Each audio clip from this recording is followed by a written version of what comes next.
Welcome, ladies and gentlemen, to another exciting episode of the Vinnie Eastwood Show, broadcasting live on AmericanFreedomRadio.com 5 days a week for your listening pleasure. And my very special guest today is Guy McPherson. Guy, welcome to the program. Thank you, Vinnie. Thanks for having me on. I'm very glad to have you here. You come very highly recommended. I'd like to know why. Would you be able to explain just a little bit about who you are and what it is you do? It's inexplicable that I'm highly recommended. Apparently, you're talking to the wrong class of people. I'm a professor emeritus at the University of Arizona. I left active service at the university 4.5 years ago, in May of 2009 at the age of 49. And I've been studying climate science for about 30 years. And now most of what I do is organize and synthesize research put out by other climate scientists and update the public through various means on the direction and history of climate change. So would you be what they call and demonize as a climate denier, even though you don't deny that there's a climate? Oh no, I'm by no means a climate change denier. Most people have me in the far other end of the spectrum. I think we're headed for near-term human extinction as a result of climate change, and I don't think there's anything we can do at this point to avoid that fate. So most people say I'm worse than deniers because I don't point out that we should be, driving Priuses to try to extend our run. I think it's too late. Yeah, well, I've always found the Prius one quite a great irony, because electric cars send off a whole lot of electrical signals and magnetic fields and so on and so forth that cause cancer. So that'll teach you to save the environment. At least I believe well, it's so. Worse anyway. than that too. The energy that goes into a Prius is far greater than the energy required to make a Hummer, for example. And so you have to drive a Prius for a really long time before you have a net return on the energy investment. Those batteries are just hugely expensive in terms of the energy input. It's just frickin' marketing, isn't it? Now, is that one of your assessments? It is mine that climate change, and indeed allegedly trying to fight it, is merely just now a marketing ploy so that certain people can make money, even though humanity's going to die anyway. I think that's. Well, I think there's a spectrum, a continuum, and that there certainly are people who are promoting the idea that we need to take certain actions so that we can mitigate the climate change damage, and most of those recommendations are ending up making people a lot of money. So there's a lot of greenwashing going on. I also think there's a lot of people who are pretty ignorant and who are captivated and captured by culture, and so they're just doing the things that sound like they make a little sense. So recycling, for example, what's not to like about recycling? So I see various your webcam appears to have gone off there. If you could quickly reset it, that'd be nice. But yeah, I agree on the recycling thing. You know what the bad thing is about recycling? It doesn't actually get recycled, and it gets shipped all the way to frickin' China to basically be buried in a lot of cases, or at least the New Zealand garbage does anyway. Well, right, and it's, again, there's a broad spectrum of outcomes there as well. Some recyclables actually get recycled, and a lot don't, and it's just highly variable. It depends on where you're at and how committed various people are to doing various things. But bear in mind too that, for example, recycling paper almost always takes way more energy than cutting second and third and fourth growth timber to turn it into paper. So it's sort of a zero-sum game. Which in itself actually costs a lot more energy than, say, a similar quantity of hemp. Oh, absolutely. Absolutely. And not to mention that recycling is the third R. Remember, we've known about the 3 R's for a long time: reduce, reuse. Nobody talks about those because there's no money in that. So the corporate state is not going to tell people that they should reduce consumption because that would cut into their profits. So they're all about the third R, the one that doesn't make any sense but makes some people a little bit of money. Well, is there some kind of an industry going here? Because whenever there's a great scam throughout history, there seems to be usually a massive clique involved, creaming it, off the top, off of everybody else's ignorance, more or less. Well, I think at the level of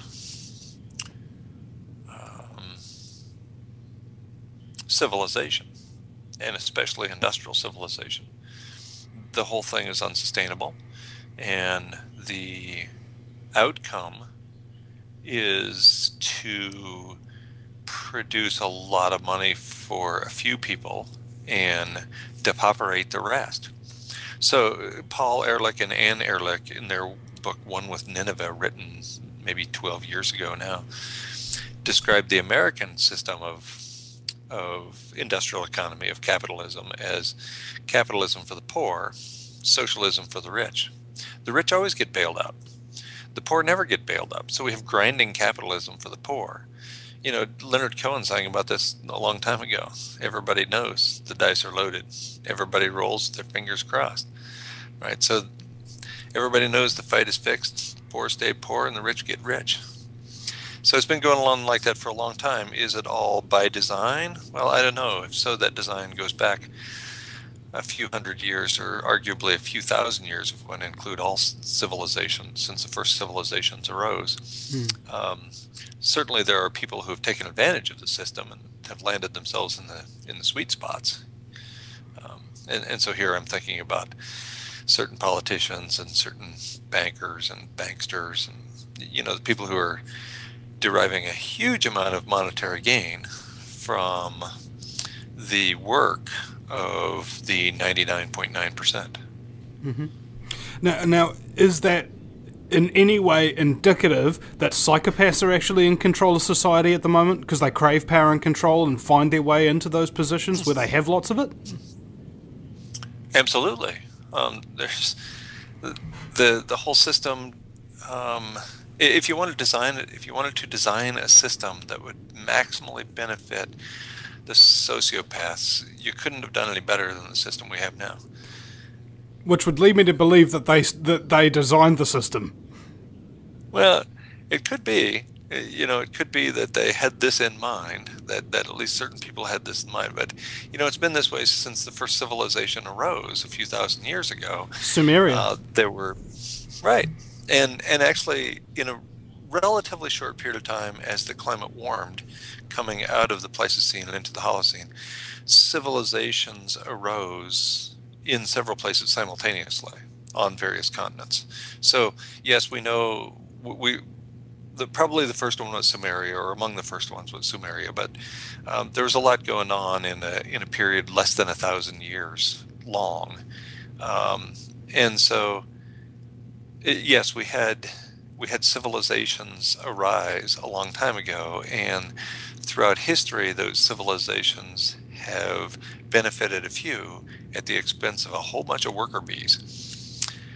So there's really nothing new about the current industrial civilization, except that it's accelerated, and it looks like at this point this is the worst of all civilizations. It's the least sustainable of all civilizations, and it's the one most likely to collapse in a relatively short period of time, while benefiting those who are pulling the levers of industry all the way down.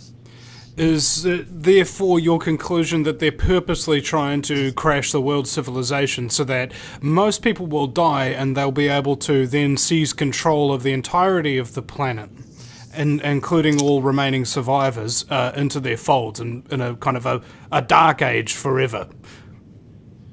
No, that's not what I think at all. I think that they lost control. A guy named Van Jones, who was Barack Obama's green job czar for the 15 minutes he thought that was a good idea. Before Van Jones became part of the Obama administration, he gave a speech September 1st, I believe it was, 2007, in which he said that and I'm going to paraphrase here. He said, "I've been to Davos and I've sat with Bill Clinton and I've sat down with Bill Gates, and I understand how these people think, and I understand that they know they lost control. You think they haven't put peak oil into Google and figured out what that means in terms of collapse of civilization?" He says they're just at this point they're just juggling chickens and chainsaws, trying to keep the game going for another day. They can get through the end of the day, they consider it a major success. So I think they lost control, according to Van Jones, and what he said was believable. After all, this is before he became part of the Obama administration. So he didn't have any big incentive to lie yet. He said that they lost control when oil peaked in 2005, when crude oil peaked. So they're trying to keep the balls in the air. I don't think anybody, not even a sociopath, would want to commit us to human extinction in the near term. But that's where we're headed. And it's not just going to kill 99% of the people on the planet. It's going to kill all of us. And they surely know that, but they figured that out too late, because you don't know about self-reinforcing feedback loops, or so-called positive feedbacks, until they've already been triggered. Well, we've triggered a couple dozen now, and there's no going back. Yeah, I think Dane Wigington from geoengineeringwatch.org sent me an email about this, that there's some kind of gargantuan methane release happening in the polar regions of the Earth right now, and that has a permanent effect that is only going to grow and get worse to the point where we are facing entire eco-collapse. Right. What happens in the Arctic does not stay in the Arctic. It's not Vegas. And so when we, I mean, that's the planet's air conditioner. And when we destroy the planet's air conditioner, that's horrific, because then we are headed right to runaway greenhouse. In a very short period of time, the planet's going to heat up beyond the ability to do anything about it. Without that ice, we haven't had an ice-free Arctic ever when human beings were on the planet. Not ever. And we're headed there. If not next September, then the September after that, or maybe the September after that. But in a relatively short period of time, we're going to see an ice-free Arctic. Meanwhile, most mainstream scientists, such as the Intergovernmental Panel on Climate Change, are calling for an ice-free Arctic in 2050 or so. There's no way we make it to 2020 with ice in the Arctic in September. So these recent reports that have been coming out, where they have record ice growth and everything in the North Arctic, that's what do you make of that? Well, that whole series of articles started with a report in the Daily Mail, which is a somewhat less than reputable paper in the UK, and they pointed out correctly that the ice cover in the Arctic had increased substantially from September 2012 to September 2013. Well, there's a reason for that.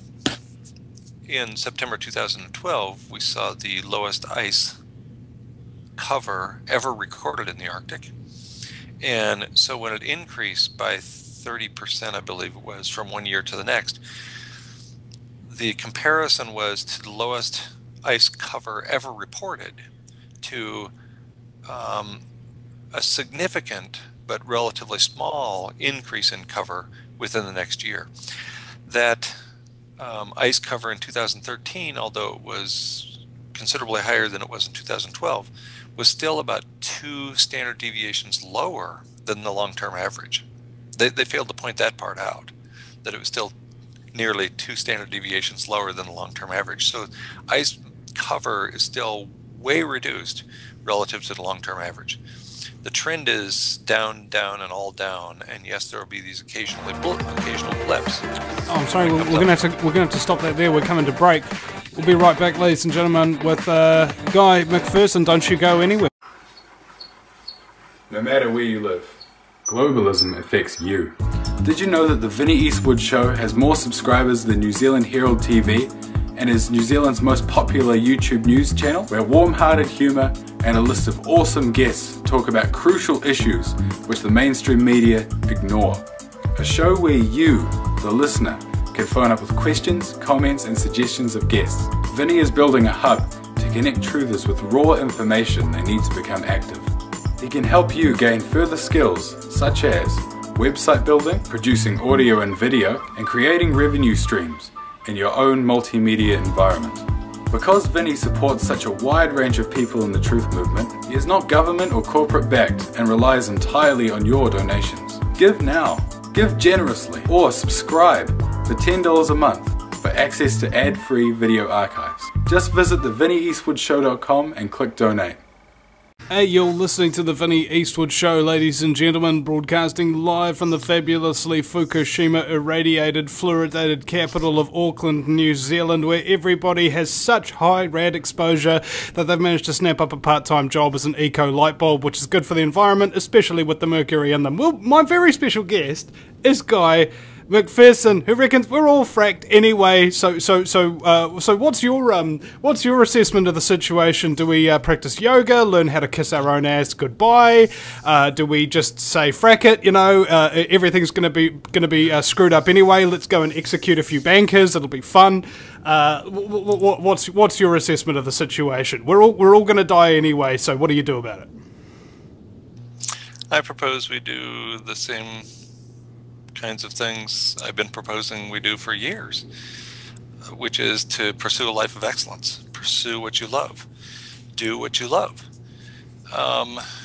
You know, we've known since we were 10 or 12 years old that birth is lethal, right? I think most people recognize that they weren't going to live forever before they hit their teenage years. And even if you live a really long time, what does that mean? It means you live to be 90 or 100 years old.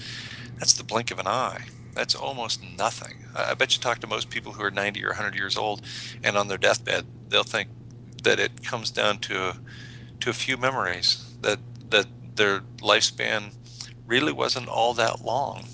And so, you know, regardless of whether we live to be 20 or 30 or 40 or 90, it's a relatively short period of time. Let's try to pursue a life of excellence. Let's try to do the things we love. Let's try to not make the world a worse place for humans and other organisms while we're here. I think Socrates had it right. For him, pursuing a life of excellence meant he was just going to keep asking questions, keep people answering him his relatively simple questions until they finally killed him for it. But he was pursuing a life of excellence by asking the same 6 questions over and over and over again. And, you know, I think that's not a bad way to go. I should be so lucky. Well, I do think that pursuing a life of excellence is in itself its own reward. A life of mediocrity, is in itself its own punishment. Yes, absolutely. And it seems that that's what this culture would encourage us to do, is pushing us to do, is pursue idiocracy and not pursue a life of wisdom, not pursue betterment of ourselves and our situation, but instead pursue a few dollars so that for the most part other people can make a whole bunch of money. It seems a pursuit of pleasure and fun, entertainment, being vain and vacuous and ignorant appears to be the main preoccupation with people these days. Would you agree? Absolutely. As nearly as I can tell, that's been the approach for 100 years or so. The pursuit of pleasure for pleasure's sake is promoted, encouraged, and completely bought into by the vast majority, at least here in the United States. I can't speak for other places. I've traveled a little bit to other places, but I've lived my entire life here and spent very little time outside of this unbelievably bizarre culture. But certainly here, the television carries the day. You know, it's an Aldous Huxley world we're living in which people are accepting restrictions on their freedom and being convinced that this is a wonderful life. Even though, if you take a look around, the freedom has been missing for a long time. It's been degraded away for such a long time that it's hard to recognize well as freedom to me. I think a nice Ashton Kutcher movie could be in the works. You know, dude, where's my freedom? Yeah, yes, absolutely. Well, you know, we have big ag controlling our food supply, big energy poisoning our water, big advertising agencies controlling the messages we receive by the thousands every day, corporate media telling us the important news for the day, corporate governments telling us how we should act. Through it all, we think we're free. Really? It's a big giant illusion, and one of my arguments that I raised with somebody the other day surrounding climate change is that the climate change argument and activism has hijacked all forms of environmentalism. Almost no other form of environmentalism exists anymore. There's bugger all media coverage, funding, and support. So if you want to get rid of, say, pesticides, which are known to cause cancer and deformities in babies, there's no funding for you. There's no media coverage for you. And we have the highest cancer rate in human history. Nobody's doing anything about it. And then you look at, well, let's say Fukushima radiation. It's virtual media blackout there. What's much more dangerous for you, carbon dioxide or 10,000 years of radiation? What else have we got here? We've got parabens, which are in all of our products. Bisphenol A, alanine, which mimics estrogen. So it gives men a feminizing effect and gives women breast cancer.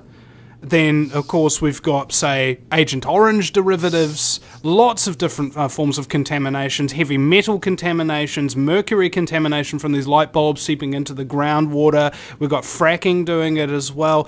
We're in the middle of a massive economic sort of driven environmental nightmare. Yet the only thing that is getting any attention amidst this nightmare is a element that is technically naturally occurring in a lot of cases, that plants need to breathe. I think that if we're going to focus on getting rid of a certain contaminant, we shouldn't be focusing on one of the 4 building blocks of life, water, sunlight, carbon dioxide and oxygen. Instead, we should be focusing on all these very unnatural, man-made chemical contaminations that really are killing people right at this very second. Well, let's go even deeper. You're absolutely right, and of course you only listed a few hundred things that we're doing incorrectly at this point, things that are poised to kill us. But let's go a little deeper and get to the root of the matter. I'm a radical, and most people don't know what that means. It means to get to the root of. And that's why that little mathematical symbol, the square root sign or the cubic root sign, it's called a radical because it gets to the root. Everything you described, and let's tack on GMO foods and dirtying the air with pollution and fouling the water with pollution and driving to extinction 200 species a day, and on and on and on the list goes, and going deeper into human population overshoot at the rate of more than 200,000 people a day added to the planet. What's the root of all that and everything you mentioned? It's industrial civilization. Industrial civilization is driving the whole thing, and that's a system that allows for a relatively few people to derive great financial benefit on the backs of a whole bunch of really poor people who are made poorer every single day. So yes, I would agree that Fukushima represents the greatest threat to humanity right now in the short term.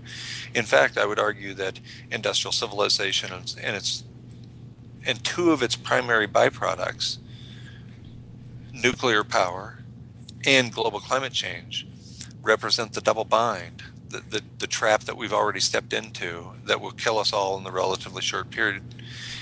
If, for example, we keep industrial civilization going, we're headed to 4 degrees C warming in a relatively short period of time. Well, guess what? We've never had human beings on the planet with 3.5 C above a baseline. If we terminate industrial civilization in a short enough period of time to stop runaway greenhouse, then we trigger the catastrophic meltdown of more than 400 nuclear power plants around the world. Think Fukushima to the 100th power. That's going to be inconvenient. Well, that's an inconvenient truth right there.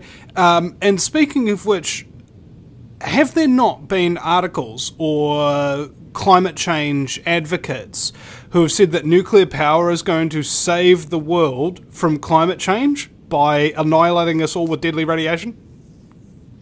Absolutely. And one of the most famous climate scientists in the world, James Hansen, who recently retired from NASA, is promoting nuclear power. I think it's absolutely absurd promoting a quote, energy source that, like the other fossil fuels, depends on a finite material. You know, we know that there's finite amounts of uranium and plutonium, and that we have never figured out what to do with the waste. We've never figured out how to deal with it. And that plutonium sits around for, you know, a few 100,000 years and is extremely toxic to humans and other animals that whole time. Who thought that was a good idea? It's a terrible idea. It's always been a terrible idea. And to think, to feed our addiction to electricity with nuclear power while claiming that runaway climate change is a prospective problem is absurd. For one thing, building the cooling towers for nuclear power plants generates so much carbon dioxide into the atmosphere that nuclear power plants don't become carbon neutral for 20 years or so, at which point it's time to start shutting them down because of safety concerns. So nuclear is not a carbon-friendly approach. It's a terrible idea. Do you believe that Agenda 21 will save us from all of this by exterminating the population, more or less, forcing everybody off the land into smart growth cells where they'll be chipped and heavily monitored, and if anybody says anything against the government of the day, they just get their chip turned off and they can't identify themselves or buy food? Well, I don't claim to be an expert on Agenda 21. I think that the so-called powers that be, the banksters who have been running this country and other civilized countries for a long time, lost control. I think they lost control when oil peaked, and that they're scrambling now. But things are breaking down. You look at what is happening in the Middle East. You look at the Occupy movement. You look at Idle No More. Things are breaking down, and the ability of the police state to surveil and control its populace is declining. So things are breaking down on every front. They're breaking down at the level of the ecosystem, at the level of civilization. The response to the decay of civilization, to the power of the corporate state, the response is to ratchet up the power. And so now we see, you know, police departments all over this country receiving free or at nominal charge all kinds of high-tech military equipment from the Pentagon. So the Pentagon is essentially giving away these devices that better serve to herd the masses, to keep them all lined up in a row and behaving properly. Well, they lost control. Plain and simple. Consider, for example, if we wanted to impose martial law in the United States. Well, as I understand it, there's about enough military to control the people in Manhattan. You know, maybe they can control somewhere between 10 and 30 million people. What are they going to do with the other 300 million of us? I don't think that's a viable option at the level of the country, much less the world. Well, I don't know, because a lot of people will say this, but there are shockingly large amounts of classified technologies that we don't even know about to a large degree. So you never know. maybe they only want to control about 30 million of the population. That's like, what, 1% of the population? And maybe they'll just... there's a weapon called Scalar. Have you heard of Scalar? I have not, no. It's a frequency kind of sound weapon, I believe. But basically, what it does is it can send a harmonic tremor, kind of like an EM pulse.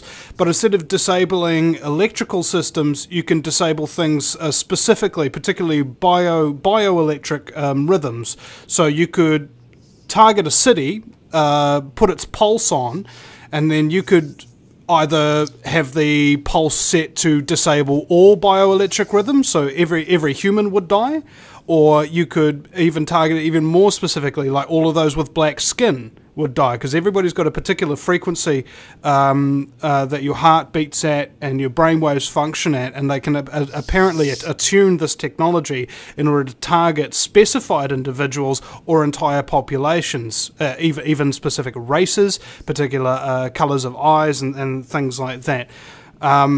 On top of that, we have what are known as soft kill weapons, vaccine virus releases. Apparently that was tried in Austria.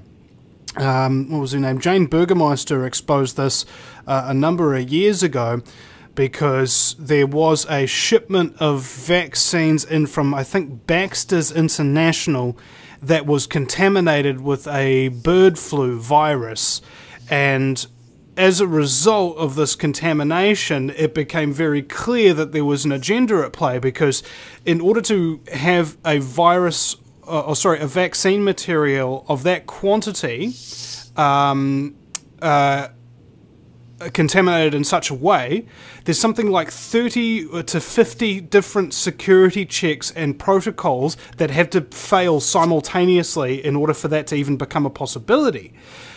So if you add in bioweapons, censored technology, they don't really need boots on the streets in order to control people. Add on to that psychotronic weaponry, which can actually control people's thoughts and actions, and other classified technologies that some whistleblowers are coming out and talking about. It's, the answer is, I don't know. We'll be right back after the break with Guy McPherson. Welcome back, ladies and gentlemen, to the show that's all about a gangster Frankenstein earphone radio slavery, broadcasting directly into the soft tissues of your brain and projecting images of terror and fear and scumbaggery. It's the Vinnie Eastwood Show on AmericanFreedomRadio.com 5 days a week. It's the lighter side of genocide, because in a world so full of madness and chaos and our subsequent extermination, if you lose a sense of humour, you'll go frickin' nuts. And my very special guest is Guy McPherson. And we were talking over the break about how it was a number of years ago that the Gulf of Mexico oil spill happened, and that kind of got me bolt up outright of bed, and I was like, you know what? I think the Bible prophecy about a third in the life of the oceans is going to die is starting to come true. And when that's starting to come true, and it's happening right in front of your eyes, and you're still working for some scumbag corporation, and you're still trying to make money to make ends meet, you kind of think to yourself, this doesn't frickin' matter anymore. I'm going to quit my job. I've got to start exposing scumbaggery and doing what I want to do with my life full time, because I'll never get another chance at this. And this is part of the embodying philosophy of my life, is that, well, I'm gonna get exterminated, or probably, I don't know, I'll be found in a sack on the side of the road, head cut off, arms and legs shorn off as well. And the sack will be neatly tied with a bow, found in a ditch, and it will be ruled a suicide. All right, that's as basically as I assess the situation of anybody who actually tells the truth in a society full of lies, deception, and scumbaggery. That's my assumption. And that's why I'm doing this, because I actually like the idea of being killed with a neat little bow wrapped around me. It'd be nice, it'd be fabulous. It'd almost be like a perfect justification for my very existence, that somebody actually has to kill me and in order to subvert everything that I stand for in order to beat me. Maybe that's a little dark. Well, there's no question that Socrates became quite well known, and in part because he was killed, because he kept asking those hard questions. You brought up a lot of issues right before we went to the break, and it brings to mind there are a lot of things that are going on, and we often don't know what many of those things are, what underlies them. And we don't have a lot of control over a whole bunch of those. So what I try to focus on is the phenomena that I do have some control over. So what I do is encourage people to secure clean water and grow healthy food and maintain their body temperature and develop a decent and loving human community, because those are the attributes human beings have depended upon to thrive, not merely survive, throughout the first 2 million years of the human experience. And if we leave the corporate government or the corporate media or the corporations generally in charge of any of those, we're letting our own freedom slip away. So let's not get bogged down in a bunch of phenomena over which we have absolutely no control, and instead work on the things that can make our own lives better, as well as improving the lives of the people and other organisms around us. I think you're right, because anxiety is what happens when you're worried about what's coming around the corner that you can't do anything about. Anxiety and fear prevent the brain from working properly and prevents you from clear thinking processes, whereas solving problems that are right in front of you, that you can actually solve, gives you personal empowerment, gives you confidence. Not only, it shows actual benefit. Okay, so ladies and gentlemen out there, if you're stressing out or you're anxious about something, ask yourself this question. Can I do anything about it? Is my anxiety actually improving the situation? And is there something else I could be doing where I'll actually accomplish something instead? What do you think, Guy? Yes, absolutely. Take control over your own situation. You know, I am an anarchist and I promote agrarian anarchy. Anarchy is not chaos. Anarchy is the absence of rulers. Chaos is the absence of rules. And I promote and practice agrarian anarchy in the same sense that Henry David Thoreau did. And for me, what that means is taking responsibility for myself and for the well-being of myself and for my neighbors, human and otherwise. That's what anarchy is. Anarchy is not capitulating to the government, not capitulating to corporations, not allowing other people to exert control over my existence and therefore impinge upon my freedom and the freedom of my human neighbors and my non-human neighbors. So I'm a huge fan of having no rulers. We still have rules, and those rules are characterized by decency, by freedom, by the non-initiation of force. Right, exactly. So let's not force our will onto humans or other organisms. At the current rate, we're forcing our will to the exclusion of a couple hundred species every day. It doesn't seem like a very good approach to me, because at some point one of those species becomes us. I thought it was like 20,000 a year or something even worse than 200 a day, but I could be wrong. I'm not familiar with the stats on that scenario. And it occurred to me that it's not just changes in the environment and temperature and so on and so forth that's causing that mass extermination. It's purposeful contamination of the environment with unnatural chemicals and hazardous waste and things of that nature, which must be contributing massively.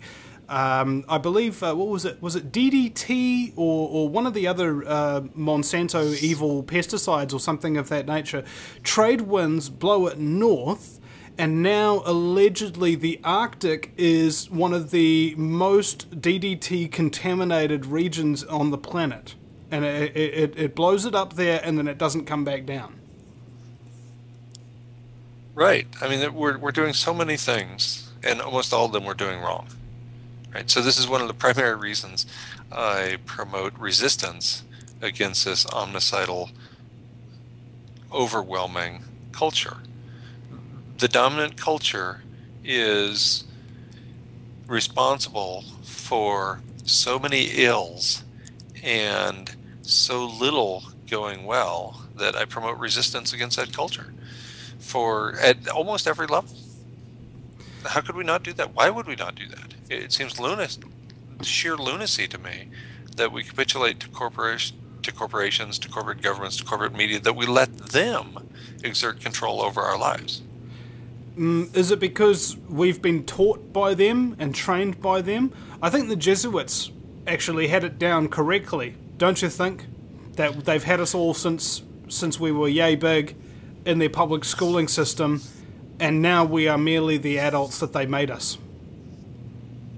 Yes, absolutely. And there's a reason the public school system works the way it does. It was designed that way. There was, I think it was Jordan Maxwell, who said that if the government doesn't want your children to be educated, okay, if there was something wrong with the education system, they would change it. But they're not changing it, are they? They're only making it worse. Have a look at the test scores for Americans today, and they're what, like 50th? They're like the 50th out of 200 plus countries, okay, in terms of education. So unbelievably dumb that it's not even funny. And I talk to a lot of Americans, and they're intelligent ones, heads in their hand,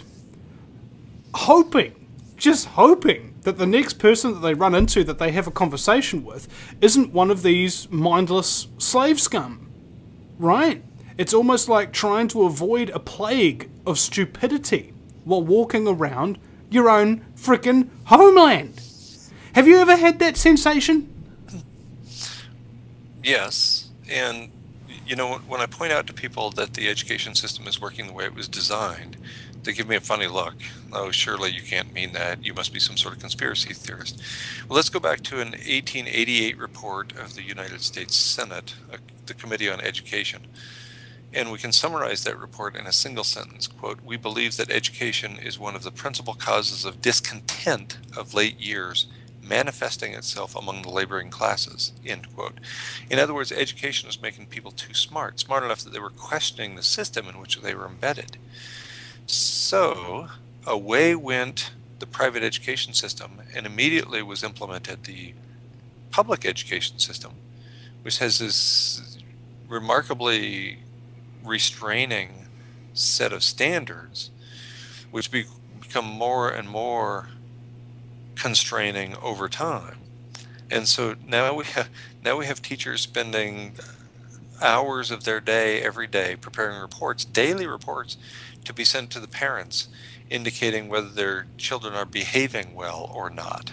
So they spend a significant proportion of their time in this country reporting on how well behaved the students are instead of educating the students.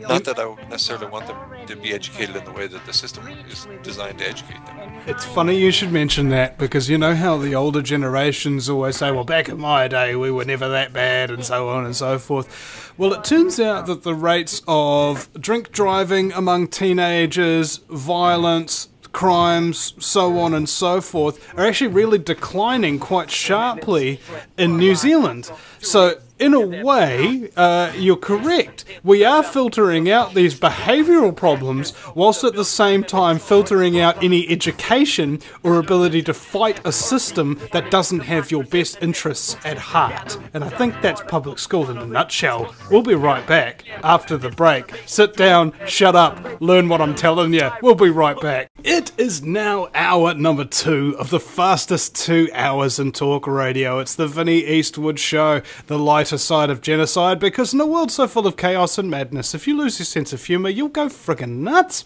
And my very special guest is Guy McPherson. And I was wondering, Guy, can you explain to me, you know, how did you get into, first of all, the recognition that the Earth is fracked, and secondly, the recognition that having an anarchist, i.e. a non-authoritarian view on the world, where did this first get instilled? Did this start with when you were a boy in university? Did you get your head cracked by the cops at a protest or something? What?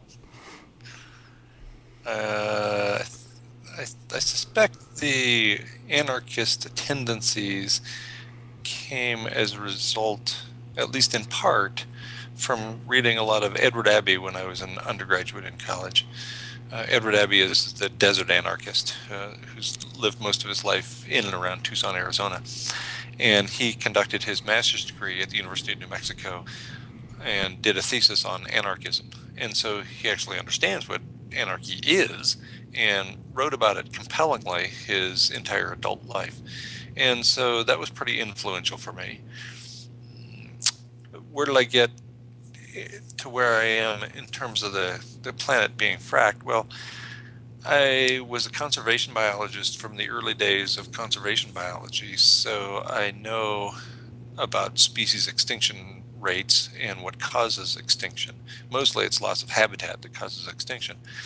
And I was editing a book on climate change in 2002, 11 years ago now, and I concluded, based on pretty scanty evidence at that time, that we had probably triggered events likely to cause our extinction in the relatively near term, like 2030 or so. And I mourned about the loss of our species, to the bemused curiosity of the 2 or 3 people who noticed. And then about a year later, I discovered the concept of global peak oil and realized that collapse of industrial civilization might just allow our run as a species for another generation or so. But that was a long time ago, and the system keeps going because the system keeps chewing up the living planet and kicking more carbon dioxide into the atmosphere. We're nearly 400 parts per million in carbon dioxide in the atmosphere. That's never happened in the history of humanity. We're at 1,800 parts per billion on average methane in the atmosphere. That's never happened in the history of humanity. That's about 2.5 times what it was at the beginning of the Industrial Revolution. So everything at this point indicates to me that we're headed for a relatively near-term demise. That's based on a strongly scientific perspective. I just don't see a way out of the trap at this point, and it still causes me to mourn. Yeah. But I'm also hilarious, at least when I speak in public. So I think that you can have a sense of humor in light of impending doom. And if you can't, well, it's going to be a pretty miserable way down. Yeah. What was it? I think it was Arnold Schwarzenegger in Terminator 3 that said it the best. Your levity is good. It relieves tension and the fear of death. That's good. Like I long ago wrote that, citing Shirley MacLaine here, a person who can laugh at themselves will never cease to be amused. Well, if you can laugh at the apocalypse and you can laugh at yourself, you'll never cease to be amused. Yeah. If you can't laugh at yourself and you can't laugh at the apocalypse, you got some serious dark days ahead, given where we're headed. Yeah. Well, it's medicine, I think. At the moment, people are sick with worry. And there's really only one treatment that a doctor can prescribe, I think. Go and see the great clown Pagliacci, and he will pick you up. The man burst into tears, and he says, "But doctor, I am Pagliacci."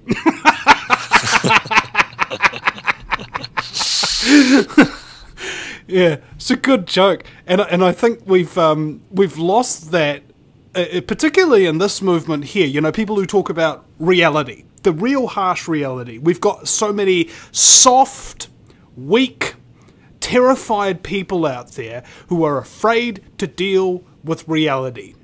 And I think that this is their greatest weakness. It is not a strength to ignore reality. As Ayn Rand said, you can ignore reality, but you can't ignore the consequences of ignoring reality.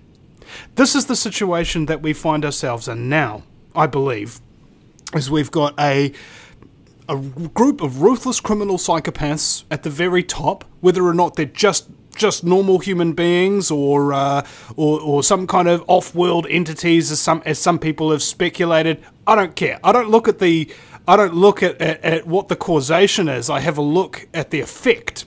Okay, and if you have a look at the effect, it'll basically start to attune to you what the causation is. And you mentioned peak oil, and I've had I have had a couple of experiences along this line. One was I saw a textbook in a community hall when I was looking after autistic boys one time, and I read through it, and it had a section on peak oil, and I think this textbook was from 1979 or might have been mid-80s. I forget, but it said that because of peak oil, all oil will be gone by like 1997 or something like that. And I said, well, that didn't come to pass, and this is in a textbook. So how can peak oil be true? Have a look at the oil prices and how they keep fluctuating. They keep coming up and then coming down. If peak oil was true, they'd never come down. They'd only keep coming up because oil would keep running out. They never find new resources and so on and so forth. So that's not true either. Then we have Lindsay Williams, who was on the Gull Island, Alaska oil drilling operation, where they found literally an ocean of oil underneath the crust that dwarfed, I think it was something like 8 times that of the Saudi Arabia oil reserves. And instead of tapping it and running the pipeline through to the United States, it was sealed off and no oil was allowed to be extracted from it. And it turns out that the elite of the world, who he was associating with, control the production of oil, control the oil companies, and are specifically perpetuating the scarcity myth so that they can maintain control over humanity's energy consumption. If you want to control humanity, control their energy consumption. And in the IMF, I think it is, offices in London, so Lindsay Williams has told me, that's where they set the prices for oil for OPEC every day. And as a result, they've managed to have complete control over the entirety of humanity's energy consumption to a large degree. This gives them control over humanity. He who controls the food controls the world. He who controls the water controls the world. He who controls the energy controls the world. And on top of that, you have a massive body of evidence and work of alternative energy devices which have either managed to increase the efficiency of the consumption of fossil fuels ad nauseum. I think there was some guy who drove away a car from a showroom one time, and he drove about 200 miles and he noticed that the fuel gauge hadn't gone down at all. So he took it back, and they said, "Oh, I'm sorry, you accidentally drove away with one of our experimental models. Give us back. Here we go. Here's your proper car." And he's like, "Well, hold on a second. How come there's a car that can drive 200 miles to the gallon and it gets suppressed?" It's because I think if people had to consume 99% less petrol, or gasoline as it's called in the States, they would have virtually unlimited transport potential and virtually zero pollution coming out of those cars as well. Most of the pollution that comes out is unburned hydrocarbons, whereas if you vaporize petroleum products, they tend to fire over a greater surface area and consume much of the fuel, about 99% or so, and have 1% emissions as opposed to 99% of the emissions kind of thing, and only 1% of the fuel actually being burnt up, or something of that nature. So there's a complicated situation here whereby peak oil is becoming, to my mind anyway, I might be sure that you disagree, is a bit of a fraud perpetrated by the oil companies like Rockefeller Standard Oil, what are they called, the royal family controlled BP, the Dutch royal family controlled Shell, that are now working as a cartel, what they called the Seven Sisters, and they control the world's energy supply through that racket, essentially. Well, I couldn't disagree more. Peak oil is real. We passed the peak in crude oil extraction at the global level in 2005 or 2006. The game is being kept going now by fracking, by shale oil, by tar sands, by very expensive kinds of oil. In fact, fluctuating prices of oil in the wake of oil's peak is exactly what was predicted by people who were doing the science 2 decades ago. Why? because the price goes up and up and up as demand grows, as it outstrips supply, and then demand collapses. So consider what happened in 2008. July 2008, the price of oil went up to $147.27, and then boom, we're in the Great Depression, version 2.0. Demand completely collapses. There's no demand for oil anymore. Nobody can afford it at those prices. Everybody's out of a job. Nobody's driving to work anymore. Nobody's building anything. The housing bubble completely bursts. So now oil is priced at $34.20 at the spot level. These kinds of fluctuations are exactly what was predicted by people studying the issue a decade and 2 decades in advance. So the fact that Lindsay Williams came out 9 months before that drop from $147 a barrel to $46 a barrel, and he told everybody that the elite told him that that drop would happen for a period of 9 months. Are you saying that that didn't happen? It was just a natural market thing, even though he knew about it 6 months in advance? I'm not saying that the markets are true free markets. There is considerable manipulation of all markets, and the Federal Reserve Bank, through their monetary policy, is influencing, as nearly as I can tell, every single so-called free market at this point, as is the U.S. Treasury Department. But none of that matters anyway, because we can argue all day about peak oil, and you're going to quote some anecdote with no evidence behind it about how a car drove a long way. There's no evidence for any of that. You're going to quote Lindsay Williams, who most people would consider to be a fringe player at best. And none of that matters anyway, because we've triggered near-term extinction as a result of burning so many fossil fuels. Peak oil did not save us. It will not save us. We're done. I thought it was going to save us. And sure enough, oil peaked, crude oil peaked in 2005 or 2006, depending on which set of data you look at. But it's hopeless now. At this point, we're done. Hope, as Nietzsche pointed out, is in reality the worst of evils, for it extends the torments of man. It's game over. Mm-hmm. And what about the term fossil fuels? Where did that come from? That's a fine question. Whenever a professor says that's a good question, it means he or she doesn't know the answer. So I don't know where that term fossil fuels came from. I heard that it was from the La Brea tar pits in Los Angeles. Upon their discovery, they found animal bones and plant matter that was stuck in the tar pits. And so they said, wow, that means that this oil derivative must be made out of animal bones and plant material that has been, over time, turned into this oily substance. And they ran with it. It's the same principle as saying, I've got a vodka martini here that's got 2 olives in it. Therefore, this glass and the vodka and martini is all made out of olive derivatives. Right? Doesn't make any sense. And during the oil price shock in the 80s, a lot of allegedly wells in Texas, and I think this was part of the reason why the oil price shock happened. They ran out of oil because they were doing sort of almost virtual surface drilling, only not that many feet down to do their drilling, and they ran out of oil in those wells, so they capped them off. And then about 10-15 years later, they go back just to check on them, and those wells are full of oil again. So something's replenishing it. Now, I don't think that a whole bunch of dinosaurs just, I don't know, managed to just migrate their way into that empty oil thing and then just decompose themselves over 15 years.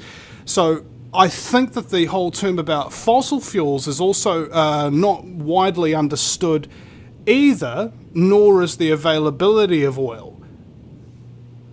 Fossil fuels are called fossil fuels because for all practical purposes they are finite. And they are finite. We can go around and around on this, but again, we're avoiding what seems to me to be the central issue by hoisting up red herrings and talking about them ad nauseum. They're irrelevant. We're headed for near-term human extinction. Every petroleum geologist I've ever known has concluded that gas, oil, and coal are fossil fuels. There's no juicy nougat in the core of the earth that is regenerating oil, call it abiotic oil or whatever other nonsense you want to come up with. That's not happening. Let's talk about the important issue. Let's talk about how we act, what we do, in light of the extinction of our species and the sixth and worst great extinction in the history of the planet.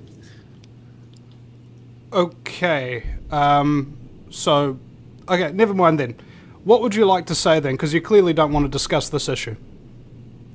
Well, it seems. First of all, we're not going to agree. My view about fossil fuels is supported by petroleum geologists around the world who have been studying the issue for a long time. You're going to quote Lindsay Williams and cars that drive for 200 miles before somebody notices that the gas tank hasn't gone down. A notion that I hear all the time, but have never seen a single bit of evidence to support. Mm-hmm. I hear about cars running on water that violates the second law of thermodynamics, but nobody seems to be concerned about the second law of thermodynamics anymore. You know, they're called laws. They're not called the strong suggestions of thermodynamics. Is murder against the law? Just because something is a law doesn't mean it can't be broken. That's what I've found is physics and science seem to have this, just like public education, there's an indoctrination level here where you will educate people to a certain point and then teach them that everything else can be denied and say that there's no evidence whatsoever because I've been told and believed what I've been told. We'll be right back after the break. Ladies and gentlemen, Guy McPherson is my very special guest. Don't you go anywhere, folks. You are listening to The Vinnie Eastwood Show, broadcasting live on AmericanFreedomRadio.com. 5 days a week. My very special guest is Guy McPherson. Is it Ferson or Ferson? Whatever you It doesn't matter, does it? Worse. And have you got a website, Guy? I do. It's at GuyMcPherson.com. That's Nature Bats Last. If you put Nature Bats Last or my name, Guy McPherson, into your search engine, it'll take you right to it. You seem kind of low there. You can hardly hear you. How's that? Is that a little better? That's a little better. All right. Okay. Now, moving on from peak oil, because it's clear we're not going to agree on that one. I agree that climate change is happening. I believe that humans do, in fact, have a role to play in it. But I don't believe that taxing every form of human activity is in any way going to solve said problem, especially if the money is given to the bankers. What about you? Well, I think, the civilized climate scientists, the ones at universities and large government agencies, have been proposing carbon taxes for a long time. I think it's ridiculous.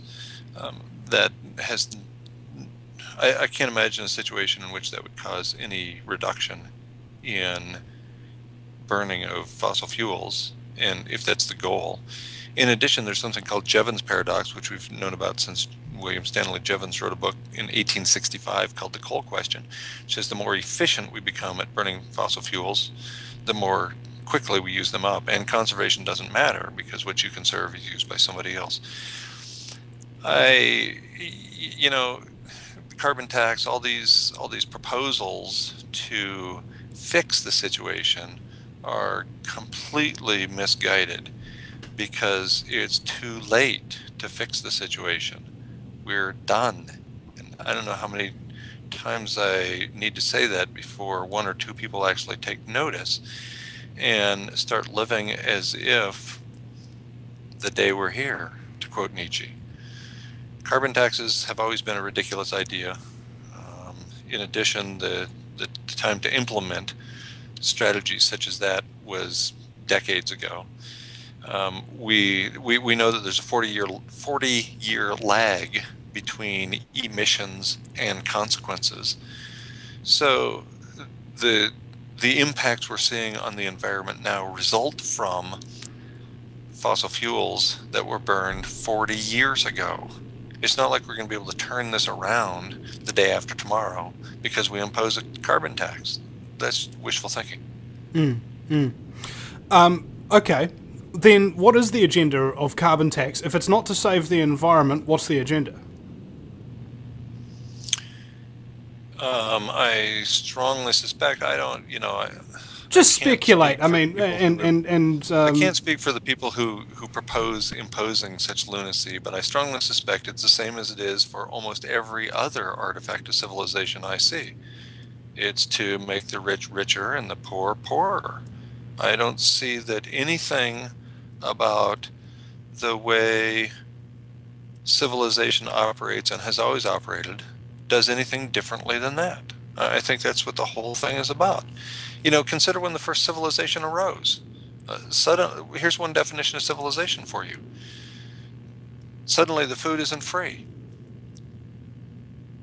That's the definition of civilization. Up until civilization arose, you could go around and pick up food off the ground and out of the trees and eat whatever you wanted. The water was the same way. Now, all of a sudden, everything costs. Everything that used to be free costs, right? So eating, drinking, those used to be free activities. Now we not only impose a price on seemingly every human action, but we also impose taxes on seemingly every human action. And the benefits all go one direction.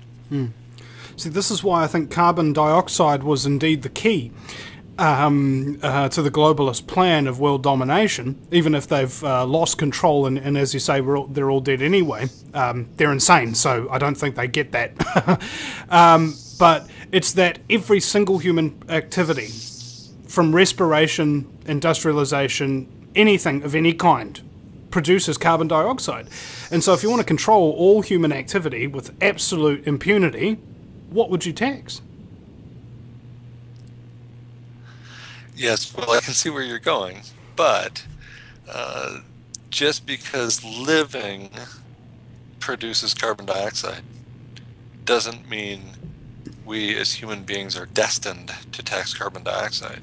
After all, the first 2 million years of the human experience, we didn't live like this. We didn't know there was such a thing as civilization. And in a few instances, people who discovered civilization and then had those civilizations collapse returned to a more sane set of living arrangements that didn't involve civilization. So that indicates to me that civilization is not a one-way street. It's a cul-de-sac, but it's not a one-way street. Only industrial civilization in the post-nuclear age is a one-way street. We can't go back. We can't suddenly terminate civilization now, let the thing collapse and come out of it alive because of all that ionizing radiation we're going to trigger into the atmosphere. And there are people who cling to this hope. Oh, there's going to be some great invention, some technology that is previously unreleased or undiscovered that's going to come and clean up all the radiation, clean up all the air, clean up all the contamination in the environment, and we'll all be sweet. Don't worry about it. That seems like wishful, messiah complex insanity to me. Absolutely, that's just more capitulating to authority in one form or another. Frequently when I speak, I have people come up to me and say, well, I think the aliens are going to save us. And I say, okay, all right, so pretend for a minute that I'm the alien. Now you convince me why you're worth saving. And then there's just a blank stare. This is begging somebody to save us besides ourselves so we don't have to do anything. Oh, yeah. Well, I think we're well beyond the point that us doing anything really matters.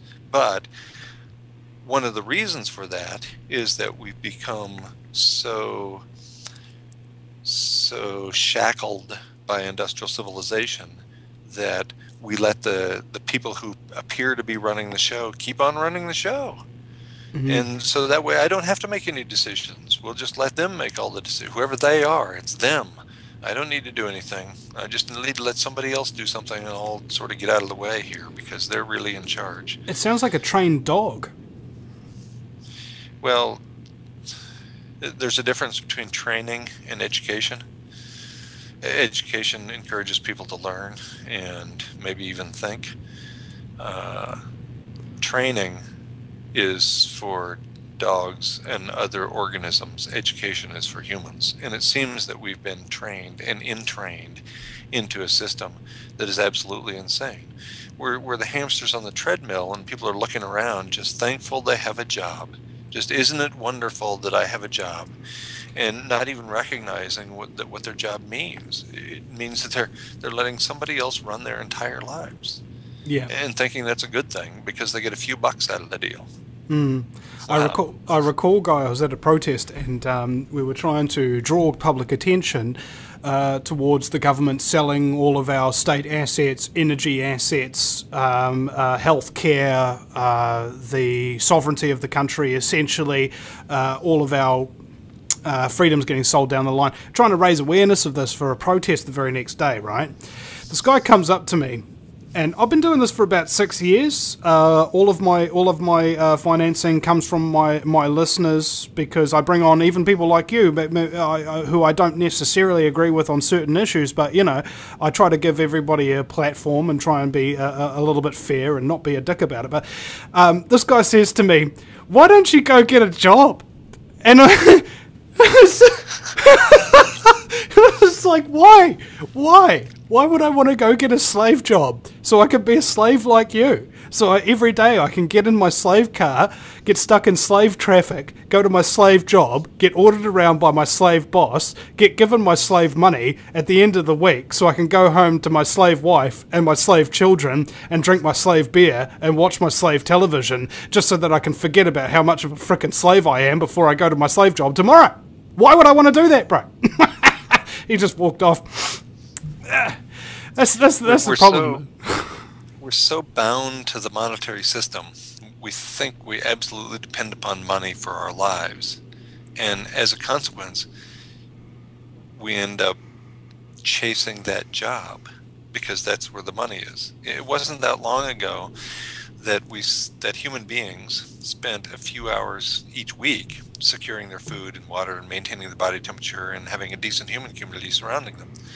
Now we spend 40, 60, 80 hours a week to generate enough money so that we can drive our cars and buy our food and buy our water, pay the taxes, so that sure enough we can have food, water, body temperature, and a decent human community.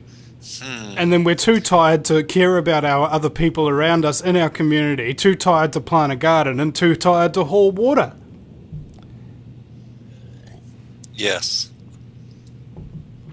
It's lunacy. It's absolute lunacy. Yeah, it's a planned society. And this is what people don't get, that their lives are controlled virtually from day one to a large extent. And it's only when you educate yourself, I've found, that people actually click onto this. Nobody comes up to you and says the world's a controlled experiment by the elite and you're just one of their slaves and so on and so forth, and that person just suddenly get it. No. Nobody woke me up, ladies and gentlemen. I had to watch 160 documentaries on varying different topics in a period of a couple of months before I actually started to wake. I woke up myself. So did everybody else. Nobody who does zero study and just believes what they're told is awake. It's not frickin' possible. And I get sick of people actually, disagreeing with me. It's like, oh, but Vinny, you woke me up. No. You chose to listen to me. You chose to listen to the guests. You chose to do a whole bunch of other research supplementary to listening to this radio program. I didn't wake up Shiite Muslim. You woke up yourself. Stop. And this is a thing, Guy. Everybody puts these thinkers and what they perceive to be authorities. They're simply playing the same game. Oh, this authority figure is trying to wake me up and trying to help me, unlike the other authority figures that are trying to destroy me and enslave me. And the reality is, it's actually your appeal to authority that destroys and enslaves you. Yes, it's for many years when I was at the university, I taught that all learning is autodidactic. All learning is done by you. I can present information, but it's up to you to learn. Most teachers are so filled with hubris that they think their teaching is what is allowing the learning. And that's true to a very, very limited extent. But to a far greater extent, individuals learn because they're given information and then have an opportunity to compare that with other information and go a little bit deeper themselves. Ultimately, all learning is autodidactic. That's a tough thing for a teacher, and I was teaching for a very long time. that's a tough thing for a teacher to admit, because teachers, including myself, certainly lack humility, and so we think we have considerable control over what people are going to do, how they're going to think, how they're going to learn. Well, that's generally not the case. That's up to the individuals to figure it out for themselves. What structure do you think, let's say the Earth wasn't going to end, hypothetically, for a moment, and we wanted to come up with a new education system, a new public education system that actually undid all the wrongs of the current public education system.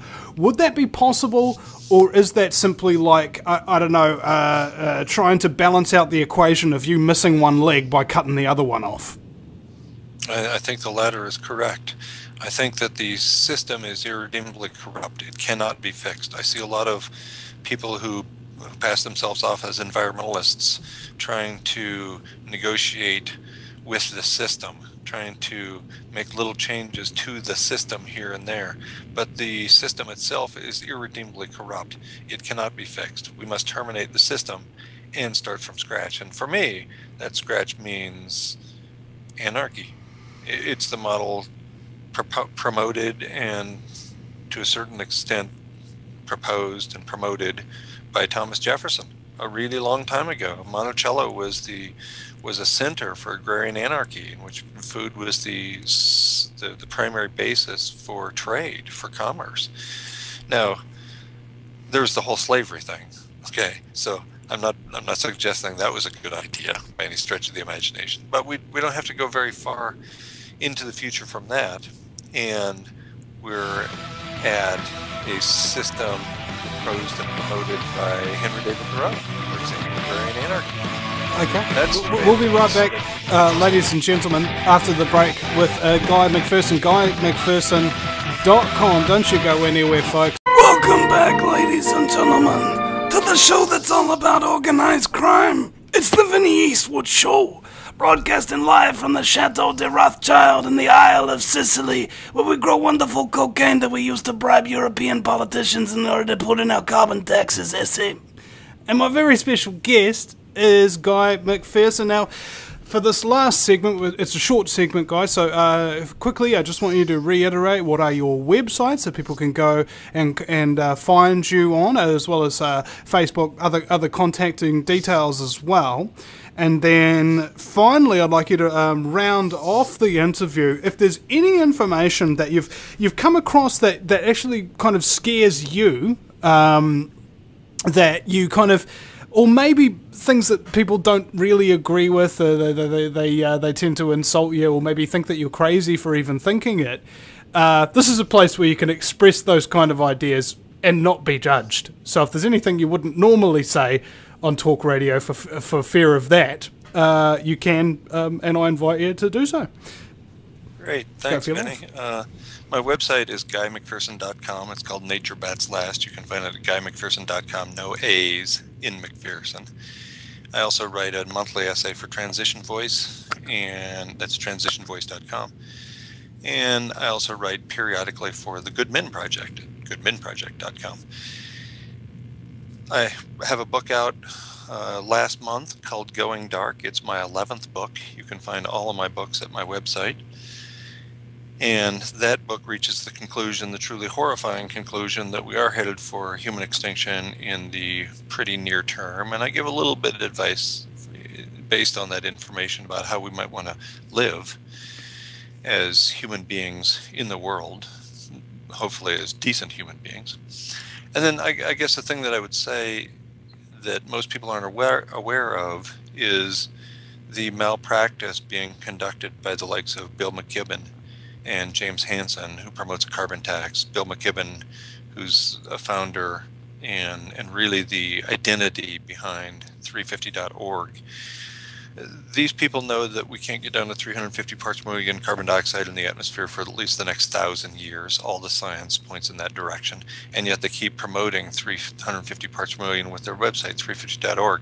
By the way, 350 parts per million is a death sentence for many, many species on the planet, and also for many human beings on the planet. We aren't going to get there. They keep promoting it as if we can. To me, that's malpractice. I write about this and other matters on my website, guymcpherson.com, and most comprehensively in my latest book, which is called Going Dark, and it's been out for about a month. Now, these people being derelict in their duties, do you think they're intentionally misleading people because they're getting paid off by banksters in order to promote their agenda, or are they just not checking their facts correctly? I think that's a combination. They're not checking their facts, and in the case of 350.org, the entire identity of Bill McKibben at this point is wrapped up in 350.org. So his whole identity is going on the road, flying around the world, telling people to stop driving their cars and stop flying in planes to try to reduce the But that's his whole identity now. 350.org, if he's forced to admit that we are never going to see 350 parts per million in the atmosphere in the entire human experience, what is he going to do? That's his whole identity. That's as rigid, as difficult an identity shock as it was for me when I walked away from the university life that I loved, because I recognized that the whole system is fundamentally corrupt. And my most recent book before Going Dark is called Walking Away from Empire, and I describe the situation which had me walking away from a very desirable set of living arrangements at the height of patriarchy, at the height of the white man's world. Here I was making a decent living for doing relatively little work at a university. I couldn't stand that anymore, so I walked away. That's a huge identity shock, and I think that's what people would be faced if they had to turn their message around. It's a difficult challenge to turn your message on a dime. It's essential, though, isn't it? And I think it's part of being honest. Not only honest just in general, but being honest with yourself. Because it's all very well if you can excuse yourself and say, well, somebody else lied to me and they perpetrated fraud and I believe them, therefore they scammed me, so therefore my personality is fake, all right, because of somebody else's BS. But it's when you lie to yourself, when you're not honest with yourself, that's a hell of a lot worse, in my opinion, because then you got nobody to blame. Yes, and that almost immediately goes to lying to other people. How could you not? Once you lie to yourself, it's easy to take that message to other people. And when it comes to matters of identity, I understand perfectly well how hard it is to be honest with yourself about what you're doing and where you're headed and what your message is and the validity of the message. And so changing that means changing your entire identity, changing your whole life. That's tough, because now you're getting to your head and you're getting to your heart. You're not talking about going from one construction job to another. This is tough stuff. Yeah. Well, I think without suffering, without pain, you don't actually learn any lessons of great importance. Everything else that's real easy to learn, easy to process, has very little value to a large degree. It's when you go through those massive shocks, those huge changes, that's when you find out who you really are in your head and in your heart, because you're forced to actually deal with what's really in your head and your heart. And the rest of the time, most people are just walking around in just flat-out denial because they can't deal with the reality that they are not who they think they are, that their thoughts are not their own. I couldn't agree more. I interact with a lot of people who are preparing for the end of industrial civilization or the end of the set of living arrangements or blah, blah, blah. And they're worried about the zombie hordes that are going to come. The zombie hordes are already here. Look around. We have an entire zombie civilized world. These people walking around, going from their job to their house, collapsing into bed at night, getting up in the morning, doing the same nonsense as they were doing yesterday, feeding the beast, not feeding themselves, not feeding their own heart, mind, and soul, but just keeping this system going. Why? Well, it's a little hard to tell, but I think it's because we were all born into captivity and we've been enculturated by, quote, normalcy bias in this extremely abnormal period in history. It's an ironic existence, don't you think? And I like grasping the concept of irony because it's a source of much amusement. I see it everywhere I look. Yes, if you just look around and see what we do now compared to what we as a species or as human animals did for the first 2 million years of our experience, you just got to wonder, how did we ever get this point? What kind of salesman sold us on the idea that instead of working a few hours a week, we should work many hours every day? And in fact, do a job that is so horrifying, so horrible that it makes my wrist hurt so bad I can't even sleep at night because it's all redundant. So we go from this way of living that has each individual capable of doing an enormous number of things, and they're all pretty interesting and exciting. And you're not even working very hard. Mostly you're having fun and making art, and interacting with the human beings in your community, and getting along with nature and doing all those wonderful things.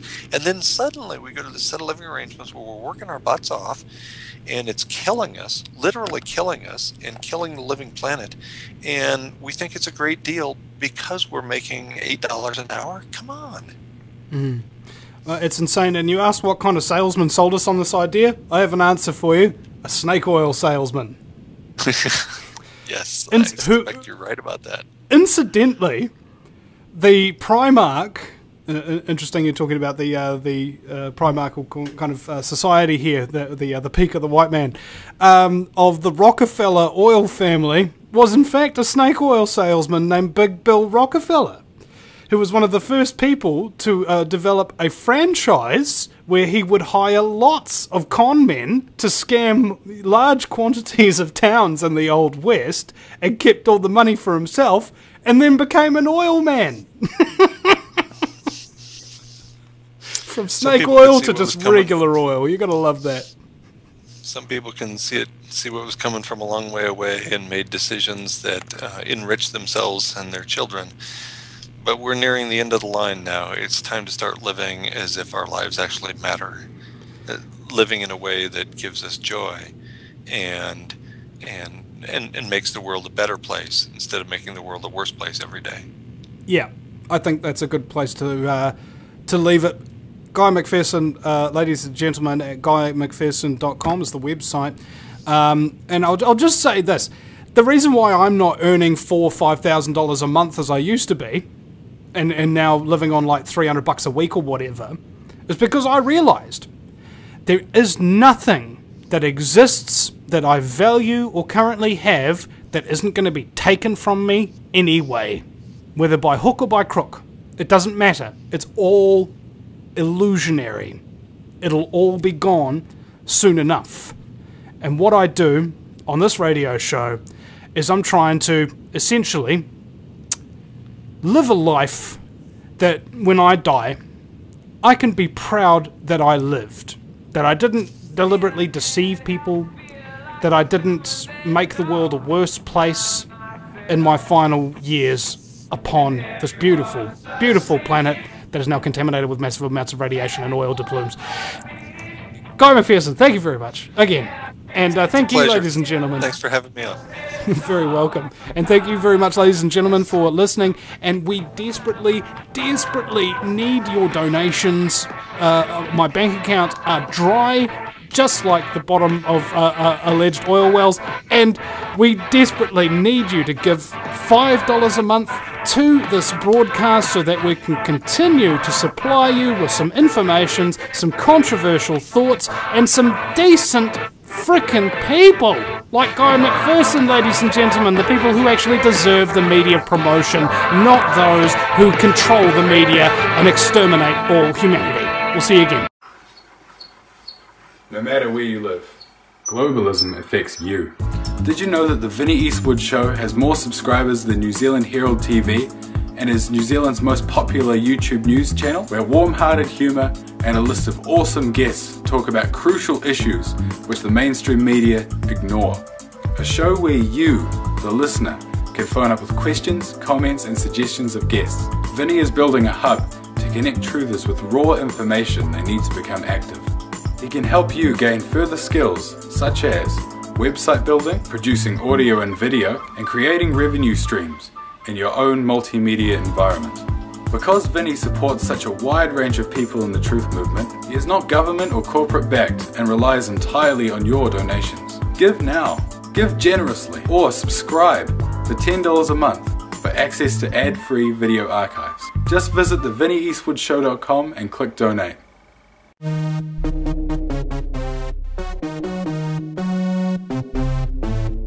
Wigington from geoengineeringwatch.org sent me an email about this, that there's some kind of gargantuan methane release happening in the polar regions of the Earth right now, and that has a permanent effect that is only going to grow and get worse to the point where we are facing entire eco-collapse.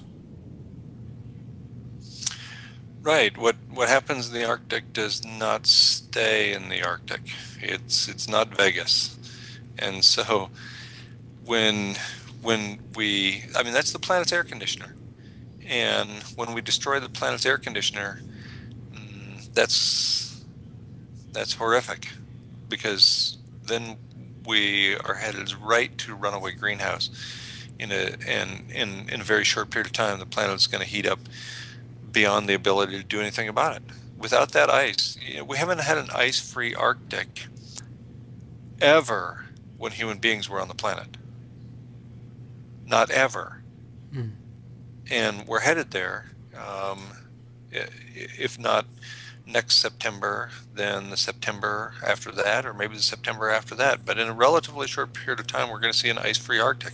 Meanwhile, most mainstream scientists, such as the Intergovernmental Panel on Climate Change, are calling for an ice-free Arctic in 2050 or so. There's no way we make it to 2020 with ice in the Arctic in September.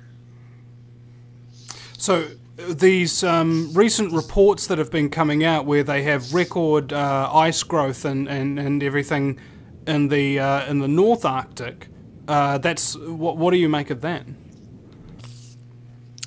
Well, that whole series of articles started with a report in the Daily Mail, which is a somewhat less than reputable paper in the UK. And they pointed out correctly that the ice cover in the Arctic had increased substantially from September 2012 to September 2013. Well, there's a reason for that.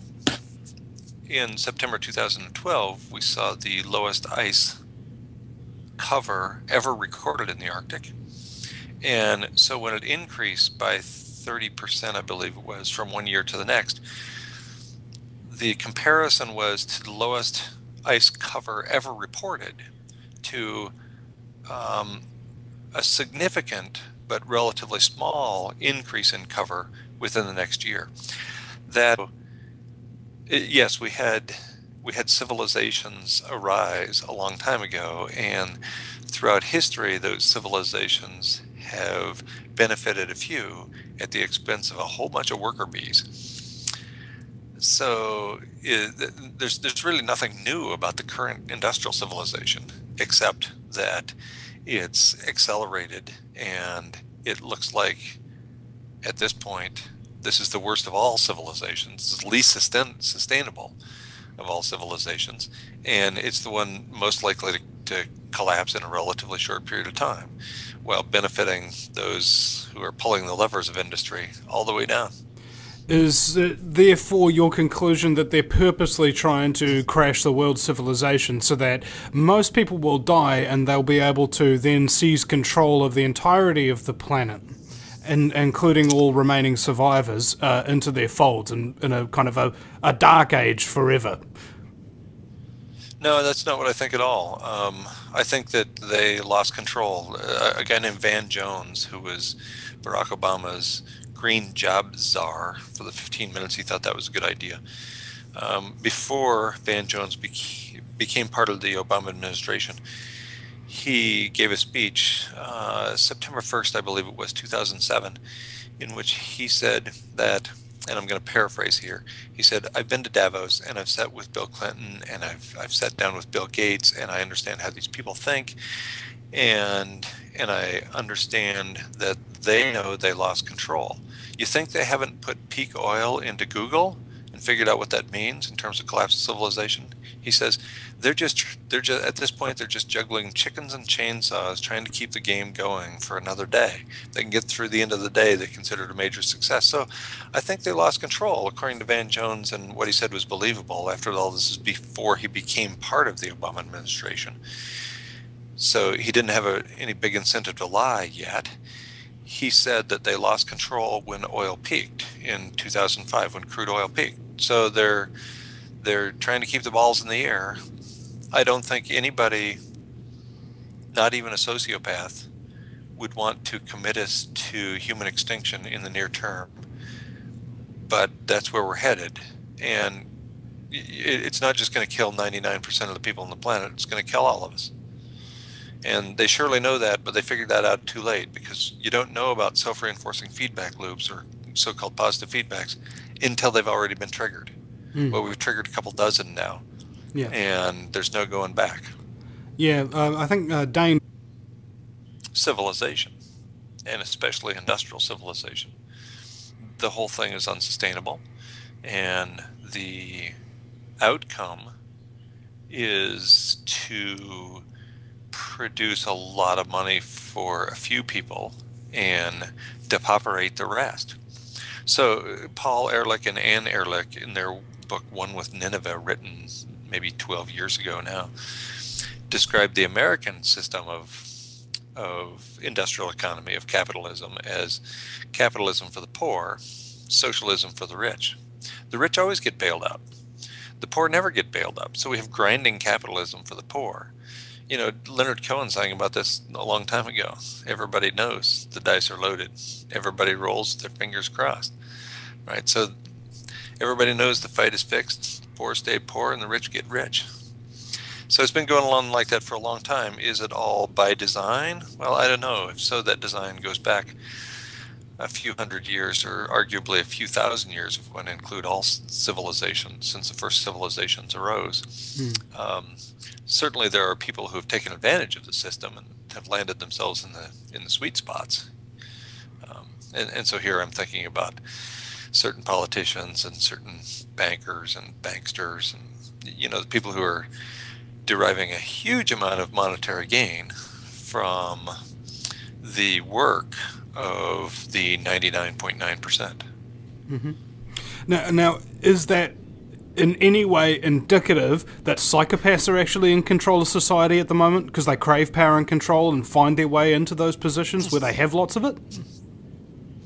Absolutely. There's the whole system. If you wanted to design a system that would maximally benefit the sociopaths, you couldn't have done any better than the system we have now. Which would lead me to believe that they designed the system. Well, it could be. You know, it could be that they had this in mind, that at least certain people had this in mind. But, you know, it's been this way since the first civilization arose a few thousand years ago. Sumeria. There were, right. And actually, in a relatively short period of time, as the climate warmed, coming out of the Pleistocene and into the Holocene, civilizations arose in several places simultaneously on various continents. So yes, we know probably the first one was Sumeria, or among the first ones was Sumeria, but there was a lot going on in a period less than 1,000 years long, and so.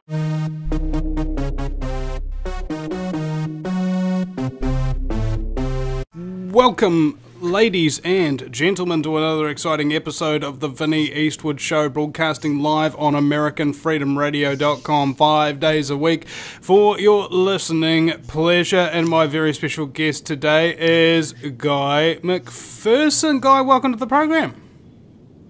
Thank you, Vinnie. Thanks for having me on. I'm very glad to have you here. You come very highly recommended. I'd like to know why. Would you be able to explain just a little bit about who you are and what it is you do? It's inexplicable that I'm highly recommended. Apparently, you're talking to the wrong class of people. I'm a professor emeritus at the University of Arizona. I left active service at the university 4.5 years ago, in May of 2009, at the age of 49. And I've been studying climate science for about 30 years. And now most of what I do is organize and synthesize research put out by other climate scientists and update the public through various means on the direction and history of climate change. So would you be what they call and demonize as a climate denier, even though you don't deny that there's a climate? Oh no, I'm by no means a climate change denier. Most people have me in the far other end of the spectrum. I think we're headed for near-term human extinction as a result of climate change, and I don't think there's anything we can do at this point to avoid that fate. So most people say I'm worse than deniers because I don't point out that we should be, driving Priuses to try to extend our run. I think it's too late. Yeah, well, I've always found the Prius one quite a great irony, because electric cars send off a whole lot of electrical signals and magnetic fields and so on and so forth that cause cancer. So that'll teach you to save the environment. At least I believe well, it's so. Worse anyway. than that too. The energy that goes into a Prius is far greater than the energy required to make a Hummer, for example. And so you have to drive a Prius for a really long time before you have a net return on the energy investment. Those batteries are just hugely expensive in terms of the energy input. It's just frickin' marketing, isn't it? Now, is that one of your assessments? It is mine, that climate change, and indeed allegedly trying to fight it, is merely just now a marketing ploy so that certain people can make money, even though humanity is going to die anyway. I think that's. Well, I think there's a spectrum, a continuum, and that there certainly are people who are promoting the idea that we need to take certain actions so that we can mitigate the climate change damage, and most of those recommendations are ending up making people a lot of money. So there's a lot of greenwashing going on. I also think there's a lot of people who are pretty ignorant and who are captivated and captured by culture, and so they're just doing the things that sound like they make a little sense. So recycling, for example, what's not to like about recycling? So I see various your webcam appears to have gone off there. If you could quickly reset it, that'd be nice. But yeah, I agree on the recycling thing. You know what the bad thing is about recycling? It doesn't actually get recycled, and it gets shipped all the way to frickin' China to basically be buried in a lot of cases, or at least the New Zealand garbage does anyway. Well, right, and it's, again, there's a broad spectrum of outcomes there as well. Some recyclables actually get recycled, and a lot don't, and it's just highly variable. It depends on where you're at and how committed various people are to doing various things. But bear in mind too that, for example, recycling paper almost always takes way more energy than cutting second and third and fourth growth timber to turn it into paper. So it's sort of a zero-sum game. Which in itself actually costs a lot more energy than, say, a similar quantity of hemp. Oh, absolutely, absolutely. And not to mention that recycling is the third R. Remember, we've known about the 3 R's for a long time: reduce, reuse. Nobody talks about those because there's no money in that. So the corporate state is not going to tell people that they should reduce consumption because that would cut into their profits. So they're all about the third R, the one that doesn't make any sense but makes some people a little bit of money. Well, is there some kind of an industry going here? Because whenever there's a great scam throughout history, there seems to be usually a massive clique involved, creaming it, off the top, off of everybody else's ignorance, more or less. Well, I think at the level of